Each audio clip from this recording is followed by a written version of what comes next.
your hands in the air and Dr. Do, Dr. Do. mixing sodas with the beer and Dr. Do, Dr. Do. So why don't everybody cheer it? Dr. Do, Dr. Do. This is the one right here, yo. Throw your hands in the air and Dr. Do, Dr. Do. mixing sodas with the beer and Dr. Do, Dr. Do. So why don't everybody cheer it? Dr. Do, Dr. Do. This is the one right here, yo.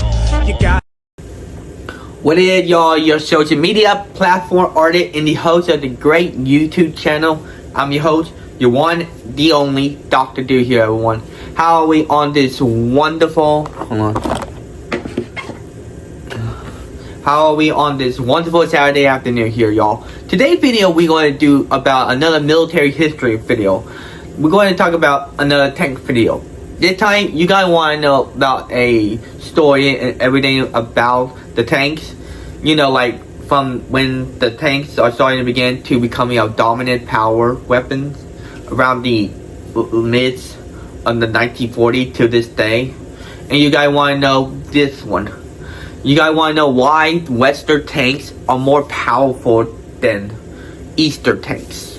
And why are they more better and more tougher and more stronger than Eastern tanks. That's why today's video we're going to talk about that, because this is a very important thing to know about, and also why all of this on in favor with the Western tanks and all the price for these stuff. All right. Before we get started, you guys new to the YouTube channel, please subscribe. Sorry, y'all. It's just like my throat hurt today. All right. I know I sound bad. You know, I know it sounds bad for me talking, but hey, I will get better. All right. So I hope my throat get better. All right. And also, before we get started, you guys new to the YouTube channel, please subscribe to this channel, hit notifications down below, comment down below what you guys think about my opinion about the Western tanks being more powerful than the Eastern tanks. Alright? And also, you guys want Dr. Do merch, go to Content Below. I'll give you guys hats, drinkware, shirts. Alright? Like one of these hats right here. And also, you guys want hydration or energy powder to give you enough to go through the day, and also muscle and protein to give you more muscle. Well, go to Beat Chart to give you guys none other than the Dr. Do energy and hydration right here, and also our protein powders right here, y'all. All right, to give you muscle you needed for a gym right there. So without further ado, let's get this party started. Oh yeah, look, I finally found a Baja Blast Zero Sugar right there, y'all.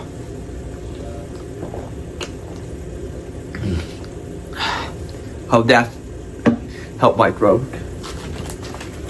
So anyways, ever since the World War II had ended back in 1945, and then the rise of the Soviet and U.S. military dominance that it changed the outcome of our history and our geographic and our political beliefs as well. Ever since then, the Soviet and U.S. started to create alliances and military dominance over the globe. All right, and all the more importantly, also create their own weapons such as the nuclear missiles, all that. Also, another thing that is very important to know about it, another military weapon that they use and all the sell over across the globe, such as tanks. All right, ever since 1945, ever since World War II, we've been seeing dominant tanks coming across over nations, such as the United States with their Sherman tanks, the British with their Centurions, the German with their Panzers, and the Soviets with their T-34-85 tanks. Now, when you think about it, out of the ones who dominated the World War II, it was the Russian T-34-85s that took on the dominant Germans and won that war for the Soviet and Stalin at that time. It became the main armament tanks of the 1940s. It also started to show who the boss. So apparently the United States knew that they need better tanks than what they have with the Shermans. And the only way to do that is it created some new more tanks that could help them win against the Eastern Alliance tanks. Alright? So in 1950, the Korean War happened. This is where the tanks industry had gone to very big, huge businesses. Alright? At first, the Western tanks were not wasn't at their advantage at that time when the T-85, the T-34 tanks entered the South Korean in the alliance with North Korea in order to unite the Korean nations. After the North Korea had the advantage with tank superiority, but with the Western tank at that time only had the M24 light tanks and the M4A3E Sherman tank, known as the ECA Shermans. They both were not at their advantage, or they didn't have the armament to take on the T-34 tanks. So that's why you see there were U.S. soldiers had to use bazookas in order to knock it out, or use mines to do the damage on the T-34 tanks. So until they were pushed it all the way to the edge of the South Korean land, they managed to build a Western tank that would take on the T-34 tanks. It also became more powerful than ever. So the UN and the United States had created the tank known as the M26 parachute tank. That tank had a powerful millimeter gun. It was a 90mm gun, a lot powerful than the T-34 tanks. It had a thicker armor than the T-34 tanks.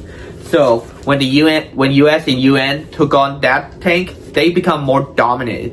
They were putting the North Korean forces out of South Korea and then being put to the border of China. It showed that the Western tanks had shown that they are now going to be more powerful than they realized. The Eastern Europeans, like the Soviets and the other Eastern Europeans, were like shocked to see that there is a tank that is a lot more powerful than the T-34 tank, and which around 1950s they decided to replace the T-34 tank because they now realize that Western tanks are going to get more powerful than ever. Alright? The Korean War was the great example of Western powers' wrath right there. Alright? It also, even though China helped North Koreans, puts them back to the 38th parallel. Alright? But however, this has come to show that tanks are very important in battle, and they want tanks to show who the dominant one. Alright? And then around the 1950s, the Warsaw Pact, so the Soviet Union, had created another new tank that would be able to take on the Western power tanks. Alright? Such as the T-55 tanks was introduced in the Soviet Union, alongside with the other ones like the T-54 as well. They both were sent to the Eastern European nation, alright, and then to other nations, alright, like the Middle Eastern nations, like the Arab Alliance, alright. That they were like considered Middle East as a nation that can get profit from them, alright. And also, in exchange for tanks, they could get the Middle Eastern country. We would give them oil as well. And then around that time, they decided the UN tried to create a newer generation of tank as well, alright. But however, US at that time was the one who could create their own new tank. So in 1960, the M60 patent tank were created. Alright? The M60 tanks were considered the backbone of the US military at that time. It remained that way from 1960 to 1991. It did have experienced comeback a lot, like in the Vietnam War mostly. Alright? And then what happened around the 60s is the war that was going to happen in the Middle East with the Israelis and the Middle Easterners were about to be in an all-out attack with each other. So in the late 1960s,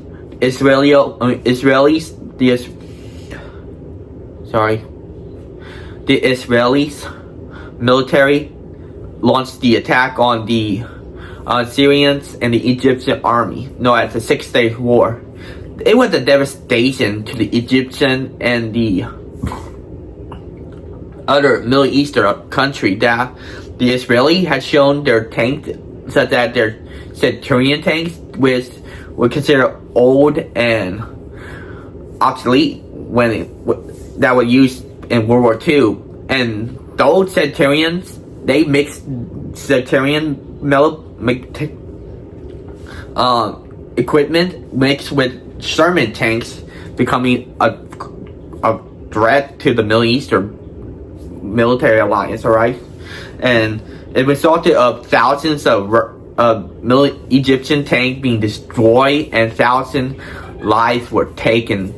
Alright, it showed that the T-55s and the T-54s were now no longer a better tanks for the Soviet again, because when they look at their tank, they want to see how strong their tank is when they have to come back with the Western tanks. All right, the 6-Day War was another example of what happens when the Western tanks show dominant in the Middle East as well.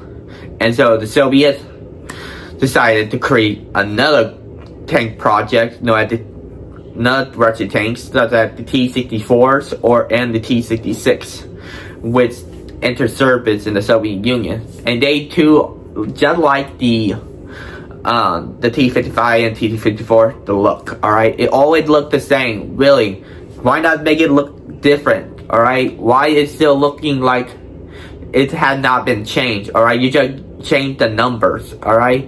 Except for the armament of the tank and the cannon, alright, and also the autoloader, okay, but however, it still looked the same, alright.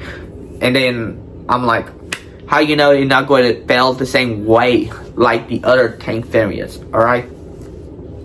And then around 1970s, alright, and around the 1970s, there have been newer tanks coming out from the Western tank in Western Europe, like Western Germany had created their own German Soviet tank known as the Leopard 2, which entered service in 1979. It became a turning point for the newer technology for the tank industries and stuff. It got many nations to copy the Leopard 2 with the American tanks, such as the Abrams M1, which went into service in 1980, and then you got the Challenger 1 that's entered service in 1983. Those tanks became a new powerhouse in the military in the West. And then you have while in the Middle East, we started to see some changes going on around the 1970s in the Middle East when the Golan Heights War began. Alright? When the Egyptian and Syrian army again invaded Israel, and some of the territories had like the Golan Heights territory, but it's still a dispute territory to this day. But however, same thing like the 6-Day War, the Middle Eastern alliance lost again, being put out even though they surprised the Israeli when the Israel government and the people were having a holiday over there. It became another problem for the Middle Eastern nations. They still cannot be able to beat the Israeli military, because when you look at what happened in the Golan Heights War, like the Valley of Tears, you saw the Israeli tanks had the advantage against the T-66 Russian tanks, because when you look at the Russian tanks, their tank turrets cannot go all the way up make a 90-degree angle. They're trapped in a 60 angle right there. And when you look at the Israeli tanks, their turret can go with fire all the way down like this and take out hundreds of Russian militia tanks. All right, they resulted of the Israel winning another last conflict. All right, it was considered a last conflict between Israel and the Middle East until 2023. All right, and that is the following year, decade, when Egypt decided to stop getting their tanks from the Eastern Europe, because Egypt really realized that the Russian tanks are not protecting their soldiers, their crew members at all. Egypt had decided to make changes by having new tank business partner with the United States. When back in the 1970s, we sent them 760 tanks, which became a turning point for Egypt military. They decided to become buddy with the United States, which is crazy because to this day, Egypt is still getting their American tanks to this day. All right, why do you think they consider the second biggest American tank military power in in the world, and being the most powerful country in Africa? So this was a new change in the Middle East. All right, and then we see the Eastern European powers decide to make another tank known as the T-72 tanks. All right, it's supposed to be faster and lighter than ever, and also more mobile than the other Russian tanks. All right, and also till both sides have not shown each other conflict until 1990s. All right, when Iraq, led by Saddam Hussein, invaded Kuwait. This was the change of tank battles. All right, this is where we would see T-72 tanks go against the coalition like the Abrams tank. This is the first time that both sides would show who had the better dominant tanks, the Eastern Europe or Western Europe, and it resulted in the Western power tanks won. All right, over thousands of T-72 tanks or their other tanks didn't stand against the might of the Western power tanks. All right, it was crazy. This was another change in the design of the Russian tanks. All right, so they decided to create another Russian tank, the T-80. It became realized that T-72 tank became obsolete and need a newer military generation tank, such as the T-80. But however, when it was sent to the fight against the Chechen military, the Chechen government and rebel forces, they didn't do well at all. They too had the suffering same way, because the Eastern tanks cannot protect their crew. Over hundreds, maybe millions of men that were fighting inside the Eastern tanks cannot protect them. It cannot protect them. The problem is it had lower quality than Western tanks. They prefer quantity over quality. All right, Eastern tanks did not have no technology compared to the Western tanks. Look at the M1 Abrams tank. They got better technology. They can produce technology that can help withstand other attack from other tanks. All right, not even another Abrams tank can destroy another Abrams tank. All right, and then when you look at it, another problem is that the Russian tanks are smaller than the Western tanks. All right, they're heavier and tougher than Eastern tanks. All right, their armor is much lighter than the Western tanks, and although they got different type of armor.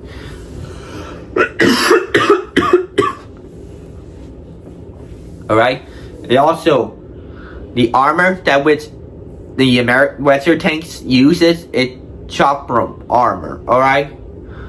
It a lot tougher and a lot more thicker than what the Eastern European tanks have. Alright?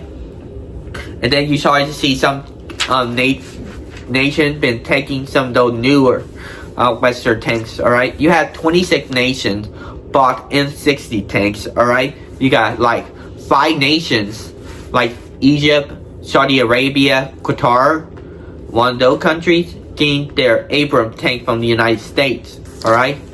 Because those countries knew those tanks can do a better job in combat and fighting against any groups that want to take on the might of the Western tanks. Alright? There have been some weapons trying to manage to destroy some tanks. Alright? And although we've been seeing some newer tanks such as the Challenger 2 from the UK. Alright? They've been using their newer tanks from 1998 to this day.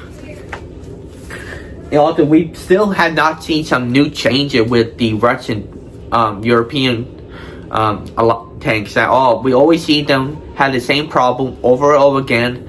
Armor, turrets, you know, their armor shells that they use in combat, that is under the turret. Not a good idea.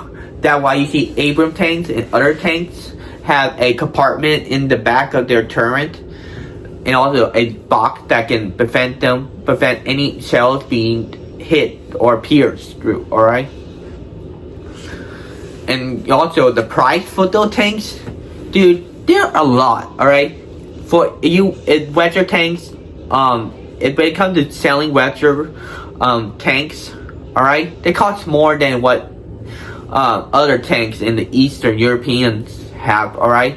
When you look at the Abrams tank, it costs more than what a Russian tank is. Alright? For example, like a T-72 tank, that costs like $1,500,000 per one tank. For an Abrams tank, more like it's double. Alright? More like $3,200,000. That's more than what the Russian tank sells. Alright? Quality, quantity. Alright? That is the main difference. And you see why there have been multiple third world countries, some in Africa and other Asian countries, would buy cheaper tanks like the Russian tanks. Alright? You know, you see them, more of them in combat than Western tanks. Alright? You know, it's hard to get those kind of tanks when you are in the middle of either a civil war or a financial crisis, all of that. Alright? And also, Western power tanks show who the boss. Alright? I recommend Western power tanks. Alright? They are more tougher than you realize. Okay? And also, there was a story. Alright? I saw a Bradley light tank took out a T-90. Hey, you guys saw the video of the T-90 got its butt whooping by a Bradley light tank. It was a devastating blow to the to the Russian forces and the Russian tank groups. And also, don't talk to me about the T-14. Those T-14 are not really are military combatant tank. They look like they've been shown as frauds. Alright? Look like they just are used for show. Okay? We have not seen them in combat at all. It just shows that those tanks are fakes. Alright? So the past almost 80 years, I've been going to say this, but Western tanks are more tougher than any West Eastern tank that can withstand. Alright? And there you have it. This is the video I wanted to do about. Alright? Thank you so much for watching this video. I hope y'all have a great day. Please subscribe to this video and notification down below. And next time I will be a lot better. Okay, y'all? And I'll see you guys next time. Alright, y'all? Peace out.